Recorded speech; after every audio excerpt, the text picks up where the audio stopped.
Good morning students.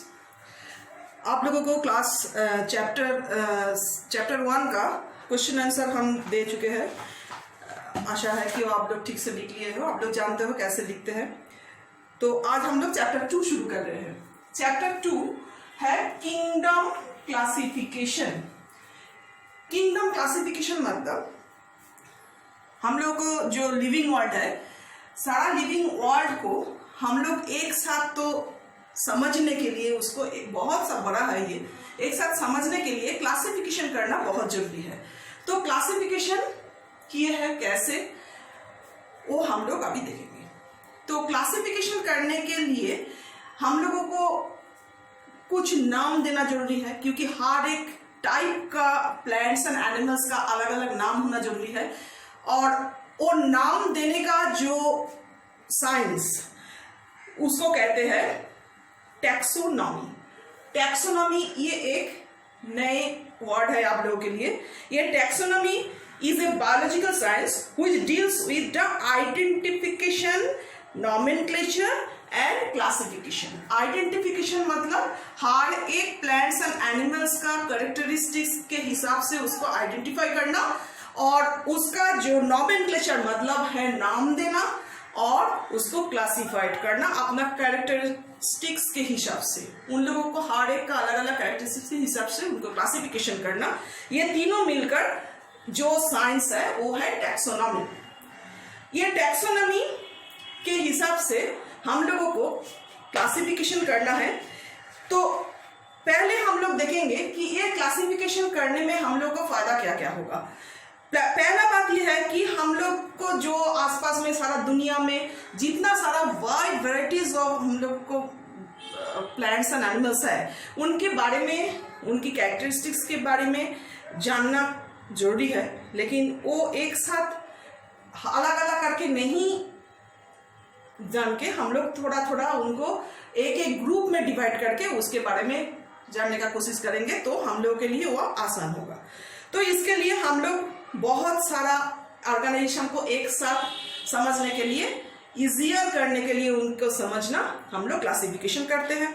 दूसरा बात यह है कि हम लोगों का जो लाइफ है, सभी का, हर एक प्लांट्स एंड एनिमल्स का लाइफ के बारे में जानना भी जरूरी है। वो करने के लिए भी क्लासिफिकेशन करना जरूरी है। नंबर 3 है कि ये एक टाइप का एनिमल्स या प्लांट के साथ दूसरा टाइप का एनिमल्स एंड प्लांट्स के अंदर जो रिलेशन होता है, इंटर रिलेशनशिप, इसके बारे में भी जानना जरूरी है। वो भी आसान होगा क्लासिफिकेशन कर ले तो। और नंबर 4 है बायोलॉजी के साथ रिलेटेड बहुत सारा चैप्टर्स है, बहुत सारा साइंस है, वो समझने के लिए भी हम लोगों को बायोलॉजी में ये क्लासिफिकेशन करना जरूरी है। जैसे कि बायो जियोग्राफी नाम का एक सब्जेक्ट है, जिसमें हर एक जगह पे जो जो प्लांट्स एंड एनिमल्स रहते हैं उनके बारे में हम लोगों को पढ़ाई होता है, साइंस वो है। तो उसके बारे में भी पढ़ने के लिए हम लोगों को क्लासिफिकेशन करने से आसान होगा पढ़ना। तो अभी देखते हैं टैक्सोनॉमी।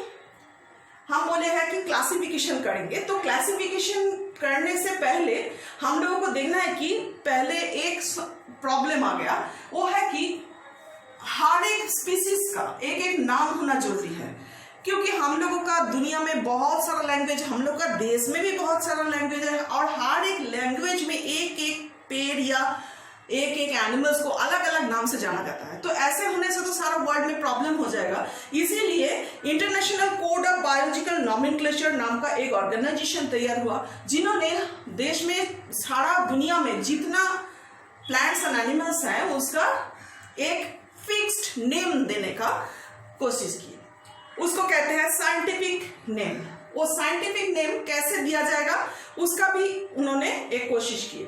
जैसे कि उन्होंने सारा दुनिया भर में जितना सारा स्पीसीज होता है उन लोगों को एक अलग अलग नाम दिया, उसे कहते हैं स्पीसीज। और एक जैसा स्पीसीज को एक साथ करके बना जीनस, एक जैसा जीनस एक साथ बने फैमिली, एक साथ एक जैसा फैमिली एक साथ होके मिले ऑर्डर, और ऑर्डर एक जैसा ऑर्डर में रहने वाला सब मिलकर बनते हैं क्लास। एक जैसा क्लास एक साथ मिलके बनते हैं फाइलम, और एक जैसा फाइलम एक साथ मिलके बनते हैं किंगडम। ठीक है, तो इतना बड़ा उन लोगों का नाम देने का तरीका है। तो नाम देने का तरीका, लेकिन हम लोग उतना लंबा नाम नहीं सोचेंगे। साइंटिफिक नेम देने के लिए हम लोग ओनली ये नीचे वाला लास्ट दो के बारे में जानकारी रहना जरूरी है, जेनस एंड स्पीसीज। ठीक है, तो जैसे कि ह्यूमन बीइंग्स सैपियन नाम का पीसीस में आता है और उसका जेनस है होमो, तो उनका साइंटिफिक नेम होगा होमो सैपियंस। होमो है जेनस, सैपियन है स्पीसीज, होमो सैपियंस, ऐसे इनका साइंटिफिक नेम लिखा जाता है। ऐसे और कुछ नाम हम लिखे हैं, जैसे पैंथेरा लियो है लायन, पैंथेरा टाइग्रिस है टाइगर, पैंथेरा पैराडस है स्नो लेपर्ड। तो यहाँ पर देखिए इन लोगों का जेनस जैसा एक जैसा है, तो एक जैसा जेनस है, लेकिन स्पीसीज ये सब अलग अलग है। इसीलिए ऐसे करके हम दिखाए हैं कि कैसे एक जैसा पीसीस एक साथ मिलके अलग एक जेनस पैंथेरा जो बने हैं। ठीक है, तो ये जो नाम देने का तरीका ये तैयार किया है लिनियस नाम का एक साइंटिस्ट ने, जिसको फादर ऑफ टैक्सोनॉमी कहा जाता है। और ये जो दो वर्ड में इसका नाम दिया जाने का तरीका, इसको कहते हैं binomial nomenclature. Binomial nomenclature introduced by Linnaeus, जिसको फादर ऑफ टैक्सोनॉमी कहते हैं। ठीक है, तो ऐसे ही करके नाम देना हो गया। अभी देखते हैं हम लोगों का सारा दुनिया में कितना टाइप का क्लासिफिकेशन हो सकते हैं। क्लासिफिकेशन यूजुअली 5 टाइप का होते हैं, और 5 टाइप का होते हैं, तो इसीलिए इसका नाम है 5 kingdom classification. 5 kingdom of classification. तो ये तैयार किया था व्हिटेकर नाम का एक साइंटिस्ट, व्हिटेकर, और ये इसका जो साल है 1959 में इन्होंने तैयार किया था 5 kingdom classification of animals and plants, सब मिलाकर लेकिन इसका क्लासिफिकेशन किया गया। तो 5 क्या क्या है देखिए पहले, 1 2 3 4 एंड 5। ठीक है, तो पहला वाला जो है वो है kingdom Monera. Kingdom Monera, kingdom Monera में क्या है, किंगडम मोनेरा में जितना सारा bacteria and blue green algae जो कि यूनिसेलुलर होता है, यूनिसेलुलर होना चाहिए, और क्या होना चाहिए, ये होना चाहिए इनका सेल जो है वो होगा ऑफ कोर्स प्रोकैरियोटिक। इनका सेल होगा एक सेल से बना हुआ होगा, कोई भी बैक्टीरिया या ब्लू ग्रीन एल्गी जो एक सेल से बनता है, और उसका सेल भी होगा प्रोकैरियोटिक। प्रोकैरियोटिक सेल किसे कहता है, आप लोग सेल में पढ़े थे क्लास 6 में, सेल जिसके अंदर ना तो कोई न्यूक्लियस है और ना ही कोई उसका जो अंदर में रहने वाला सारा ऑर्गेनेल्स ठीक ठाक से है, लेकिन इधर उधर फैला हुआ 2-4 तो है, लेकिन लिविंग है। तो यूनिसेलुलर एंड प्रोकैरियोटिक सेल वाला कुछ bacteria and blue green algae Monera group में आता है। नंबर 2 में है प्रोटिस्टा। प्रोटिस्टा